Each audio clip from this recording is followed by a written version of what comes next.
Good day everyone, and I'm back. So ito, meron tayo ditong Speed Evo na torque drive, and ang ginawa natin dyan is in-overhaul natin.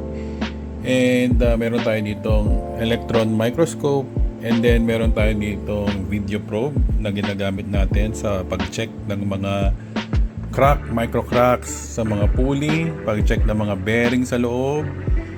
Ayan. So pag dito sa Radiance Engineering, nililinis namin yung torque drive. Ayan, dapat malinis siya sa loob. Kasi syempre, kung papalitan mo siya ng grasa, so dapat wala na yung lumang grasa para wala na rin yung mga carbon residue. So palit talaga siya ng grasa. Ayan, kung makikita nyo, malinis siya sa loob. And then, yan, dito sa computer, makikita natin yung kung meron mga damages yung mga roller. Like for example, ito, tingnan natin. Like yan, nakikita nyo. Yan, so malinis. So yun, nakikita nyo doon. Yan, sa camera.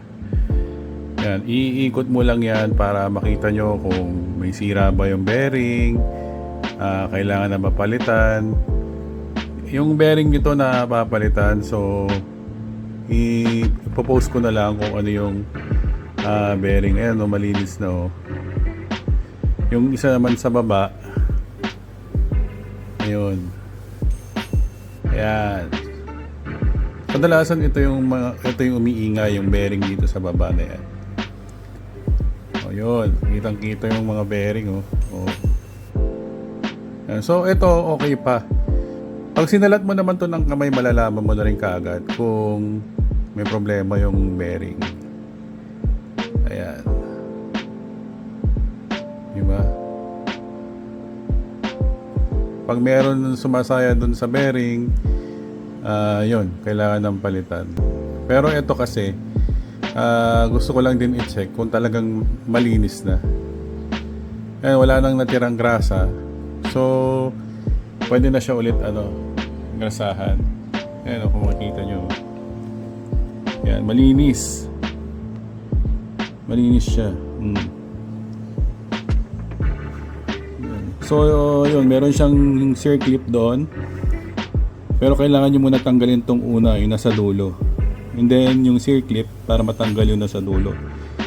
And then, ito is, yan, makikita nyo yung model ng bearing. Yan. So, nabibili naman yung mga bearing na to. Yan. Made in Taiwan. Pwede nyo bilhin parehong brand or ibang brand. Depende sa gusto nyo kung anong trip nyo bilhin na bearing na brand. So yun, malinis na. Pwede na natin to i-repack. Okay naman, wala naman problema. So yun, ganon kami mag-check dito sa Radiance Engineering. And then, ganun din kami mag-check ng mga pulley pag may mga crack na. Ito naman microscope. So, palit pulley na yun. Or, hindi namin isasama yun sa production. Diba? Ayun, maraming salamat po sa panonood. Just follow Radiance Engineering or Best Special TV.